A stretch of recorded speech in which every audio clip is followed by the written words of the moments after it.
Good morning, my friends. I'm Pastor Ben Hayes from First Baptist Church, Dadeville, Alabama, bringing you our thought for the day on what is going to be a magnificent Monday. I'm so thankful as we begin this Thanksgiving week. I'm thankful for you. I'm thankful for what God has in store for us. Thankful for the great day we had yesterday with our Mission Sunday, and then last night ordaining two new men as deacons. What a great blessing the day was yesterday, and God's got more in store for us. So join us right now in 1 Corinthians chapter 3.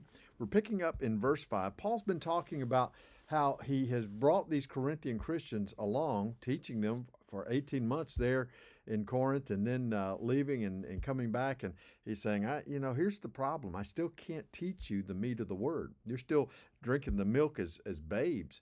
And you don't get it because there's still strife and division among you. People still picking sides. I like Paul better. I like Apollos better. He said that's carnal.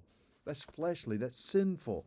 That's that sin nature rearing its ugly head in our lives, even as believers, which it sometimes does. So Paul continues with his argument in verse 5. He says, "Who then is Paul and who is Apollos, but ministers through whom you believed, as the Lord gave to each one. I planted, Apollos watered, but God gave the increase.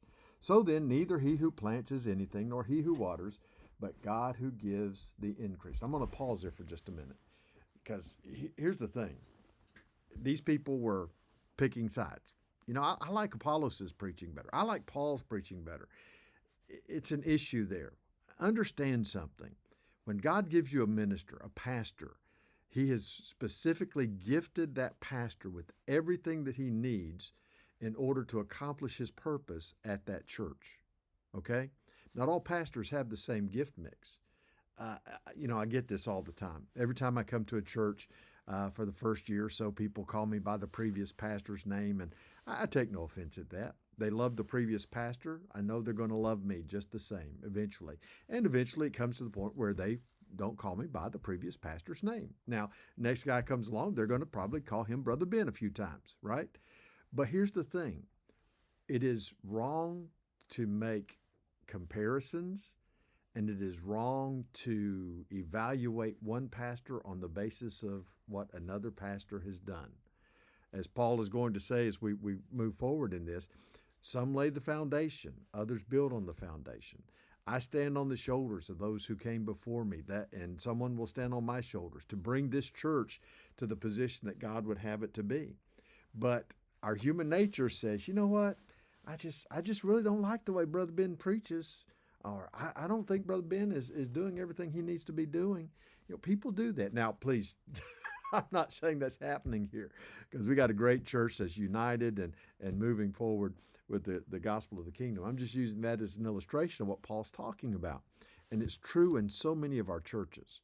Look, I'm going to tell you something. When God brings a pastor to your church, respect him and listen to him. Now, if he's not preaching the gospel, if he's just sitting around doing nothing, not earning a paycheck, but just drawing a paycheck, maybe something needs to be done. But understand this, God will do that. So here's what you do. Pray for your pastor. Pray for your pastor. Now, here's what's going to happen. The more you pray for your pastor, the more God is going to work in his life. Now, he'll either make him a better pastor and you'll love him, or he'll make him a better pastor and another church will come and get him. You win either way, right? So think about that today. Paul is saying, look, I planted, Apollos watered, but it's God that gives the increase. God gives the increase. It's not man-made. It's not based on our accomplishments or our abilities. And Paul says, so then neither who plants is anything, nor he who waters, but God who gives the increase. He's the one that deserves the glory. He's the one that should get the credit. It's not about what we do as pastors. It's about what God does in our midst as he grows his church. Now look at what he says in verse 8. We're going to finish with this. Now he who plants and he who waters are one. Pastors, we're together in this. We're working together to accomplish God's purpose in his church. Previous pastor, future pastor, current pastor. We're all in this together. We are one, and each one will receive his own reward according to his own labor. Now, I got to tell you something. Pastors are going to be held to a higher level of accountability because God has given them responsibility, and it's up to us to do what He's called us to do. Pray for your pastor. He needs it. Be blessed. I'll see you back here tomorrow.